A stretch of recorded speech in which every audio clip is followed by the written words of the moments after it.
Bismillahirrahmanirrahim. Assalamualaikum warahmatullahi wabarakatuh. Alhamdulillah, wassalatu wassalamu ala rasulillah wa ala alihi wa sahbihi wa mawala, wa la hawla wa la quwata illa billah.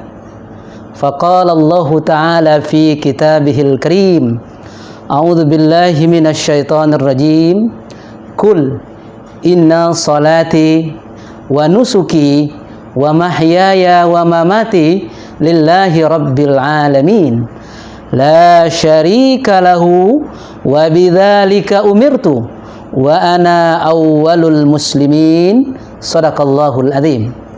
Aku berlindung kepada Allah jauh dari tipu daya dan godaan setan yang terkutuk, dengan nama Allah yang Maha Pengasih lagi Maha Penyayang. Katakanlah, sesungguhnya salatku, ibadahku, hidupku dan matiku hanya untuk Allah, Tuhan sekalian alam.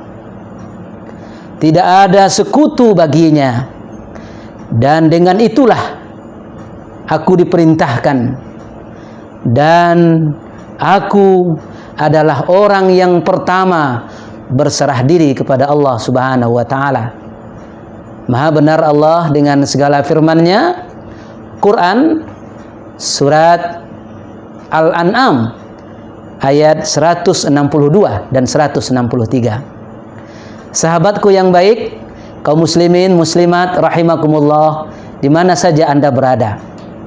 Pada kesempatan yang berbahagia ini, kita akan coba membahas kajian Islam tentang mengkokohkan keyakinan untuk beribadah dan taat kepada Allah Subhanahu wa ta'ala.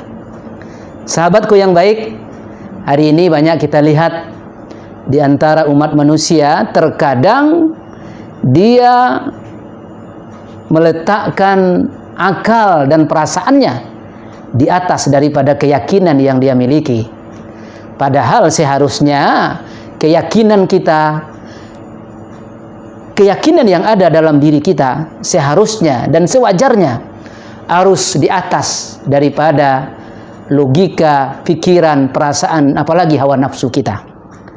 Oleh karena itu, kalaulah manusia ini sudah meletakkan akalnya, perasaannya di atas daripada keyakinan, maka ingat dan hati-hati, dia akan berbuat sesuka hatinya, bahkan dia sering melampaui batas. Oleh karena itu, sahabat yang baik, wajar dan pantas bagi kita rasanya menjadikan Ibrahim alaihissalam sebagai tauladan dan contoh dalam kehidupan kita. Sahabatku, kaum muslimin muslimat yang berbahagia, Ibrahim alaihissalam adalah sosok Khalilullah, Nabi yang paling dekat dengan Allah. Bahkan dia dijuluki bapaknya akidah dan tauhid untuk para nabi dan rasul. Tapi beliau, kita sadar dan tahu, tidak terlepas dari ujian-ujian Allah Subhanahu wa ta'ala. Tapi Ibrahim tetap memiliki keyakinan yang kuat kepada Allah. Bahkan beliau memiliki sebuah keyakinan, Kul inna salati wa nusuki wa mahyaya wa mamati lillahi rabbil alamin. Sesungguhnya salatku, ibadahku, hidupku dan matiku hanya untuk Allah, Tuhan sekalian alam.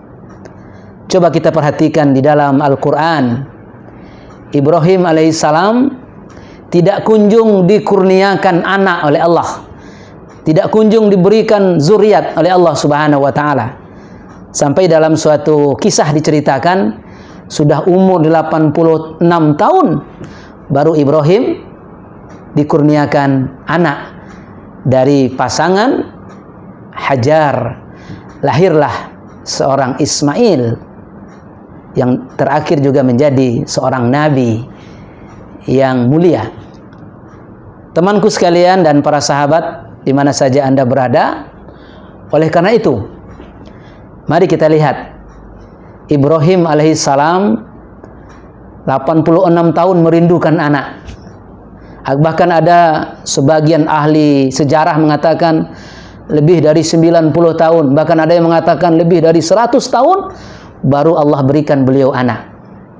Sampai di dalam Al-Quran diabadikan. Dalam surat As-Saffat, mulai ayat 100, Allah Subhanahu wa Ta'ala mengabadikan bagaimana doa-doa Nabi Ibrahim kepada Allah. Ibrahim berdoa, Rabbi habli minas solihin. Duhai Rabb, duhai Allah, kurniakanlah aku seorang anak yang soleh. Inilah permintaan Ibrahim alaihissalam. Bertahun-tahun beliau berdoa dan bermunajat kepada Allah. Akhirnya terjawab keinginan dan doanya Nabi Ibrahim. Akhirnya di ayat surat As-Saffat ayat 101 Allah ingatkan, Fabasyarnahu bighulamin halim.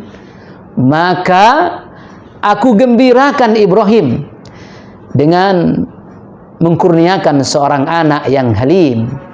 Al-Hafiz Ibnu Katsir rahimahullah menjelaskan makna halim itu ialah anak yang sangat sempurna, baik lahiriah maupun batiniahnya, jasmani dan rohaninya. Lahirnya Ismail adalah anak yang sangat rupawan, bentuk tubuhnya sempurna, pikiran dan otaknya cerdas, kulitnya putih, rambutnya ikal. Artinya apa? Secara fisik Ismail terlahir dalam keadaan yang sempurna, tapi secara batin, secara rohani juga sangat sempurna. Dia memiliki akidah, keimanan yang kuat, tauhid yang bersih, ibadah yang tekun kepada Allah. Bahkan dia seorang anak yang berbakti dan memiliki akhlak yang sangat mulia, termasuk kepada kedua orang tuanya, ibu dan bapaknya, Ibrahim dan Hajar. Sahabatku yang baik, itulah makna halim, sempurna baik secara hil maupun secara batin, jasmani dan rohaniah, sangat sempurna Ismail alaihissalam. Namun perlu kita catat, ketika dalam suatu riwayat Ismail yang dirindukan lama oleh Ibrahim, baru di dalam pangkuan dan pelukan Ibrahim baru berkisar sekitar 3 bulan dalam suatu riwayat. Ada yang mengatakan 5 bulan dalam riwayat yang lain, tidak kita persoalkan. Akhirnya datang perintah dari Allah. Apa kata Allah? Hai Ibrahim, engkau harus berpisah dengan anakmu Ismail dan ibunya Hajar. Padahal lama merindukan anak, puluhan tahun merindukan anak. Dapat anak, datang perintah dari Allah untuk berpisah dengan anak. Kalau kita bawakan kepada logika dan pikiran, mungkin sangat tidak cocok. Kenapa demikian?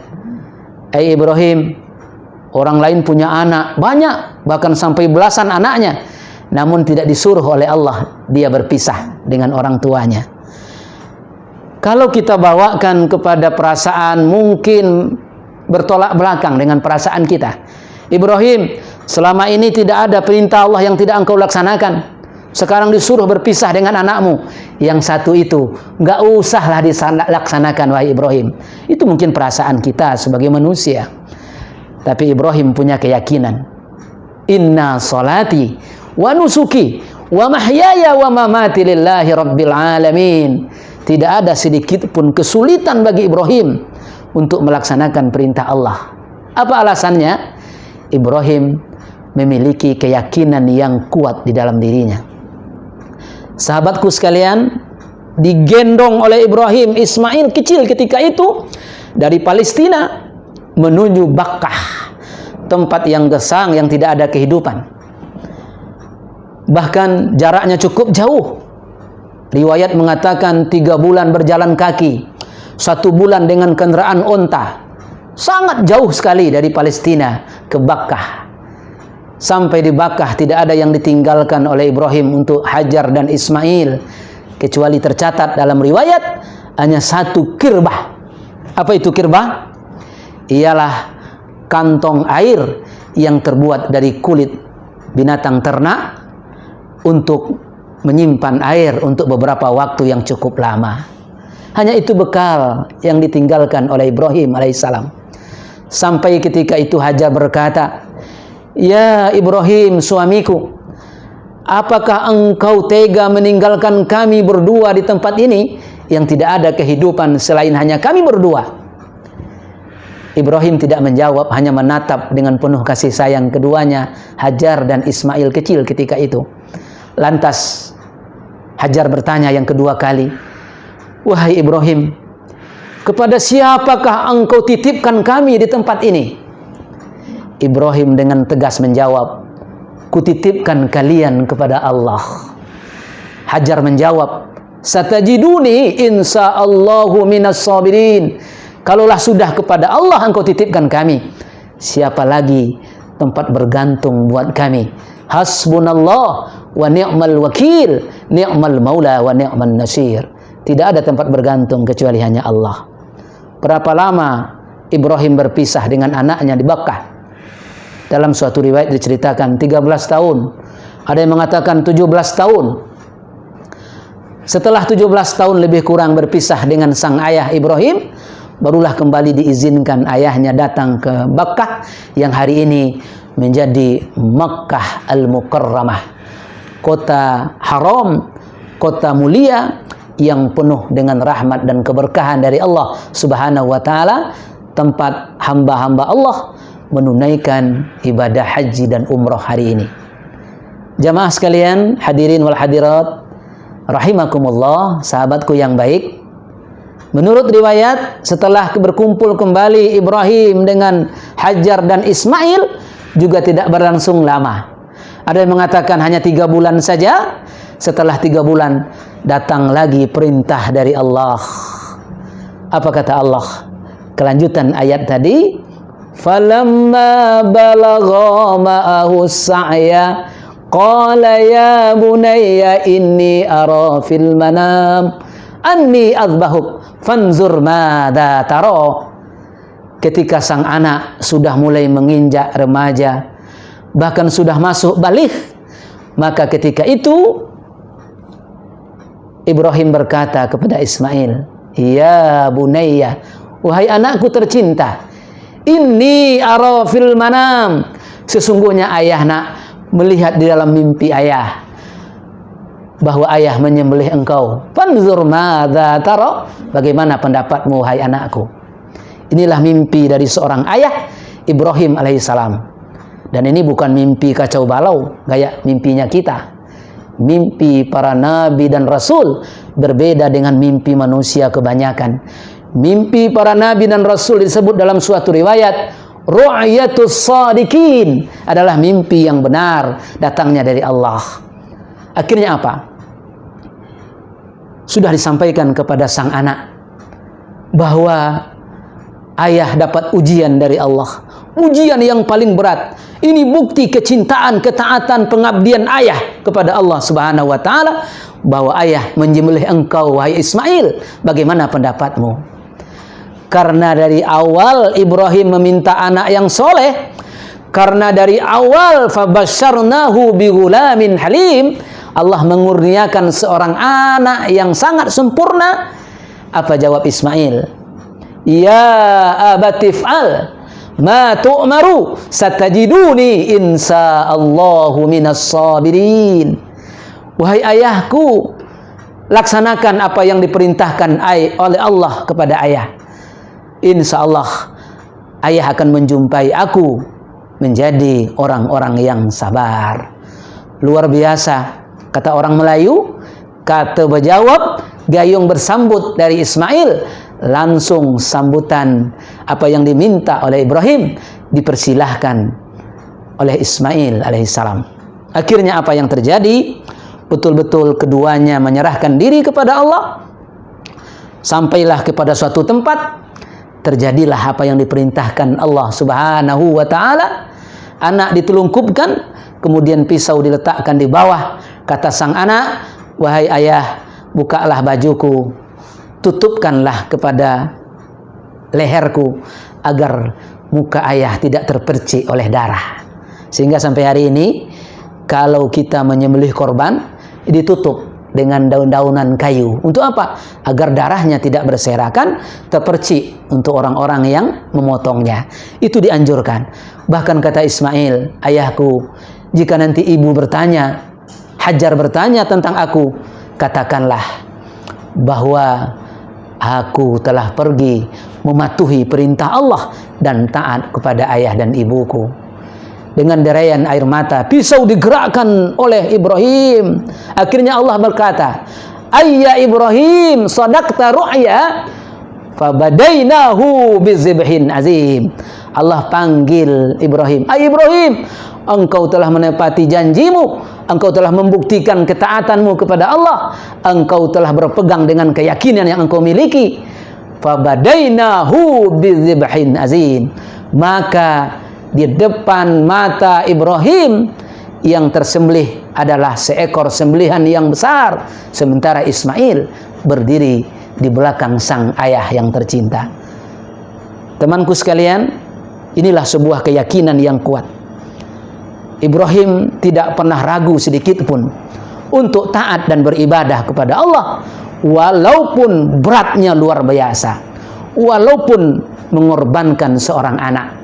Hari ini kepada kita mungkin tidaklah disuruh mengorbankan anak, tapi hanya sedikit dari harta yang kita miliki untuk saling berbagi, bahkan berkorban 1 ekor kambing, atau mungkin 7 orang berkelompok untuk 1 ekor sapi. Bukti apa? Bukti kecintaan kita kepada Allah Subhanahu wa ta'ala. Yang kedua, hari ini mohon maaf sudah hampir 2 tahun, banyak kita yang bimbang, banyak yang gelisah, banyak yang takut. Yang penting kita berikhtiar. Namun keyakinan kita kepada Allah tidak boleh terjual dengan musibah corona yang didatangkan Allah kepada kita. Mari kita kuatkan keyakinan kita dalam ketaatan kita kepada Allah Subhanahu wa ta'ala. Mudah-mudahan doa iftitah tadi yang kita baca di awal, Kul inna salati wa nusuki wa mahyaya wa mamati lillahi rabbil alamin, betul-betul melengket dalam hati dan sanubari kita. Kita memiliki keyakinan yang kuat untuk beribadah dan taat kepada Allah Subhanahu wa ta'ala. Temanku yang baik dan sahabat sekalian, mudah-mudahan pembahasan yang singkat ini bermanfaat untuk kita, meningkatkan kembali keimanan, keyakinan, dan ketakwaan kita kepada Allah dengan mentauladani Nabi Allah Ibrahim alaihissalam dan juga keluarga besar beliau, Ismail, Hajar, Ishak, dan juga keluarga besar yang lainnya. Demikian sahabatku yang baik, mudah-mudahan bermanfaat. Usikum wa nafsiya bitaqwallah. Billahi taufiq wal hidayah. Assalamualaikum warahmatullahi wabarakatuh.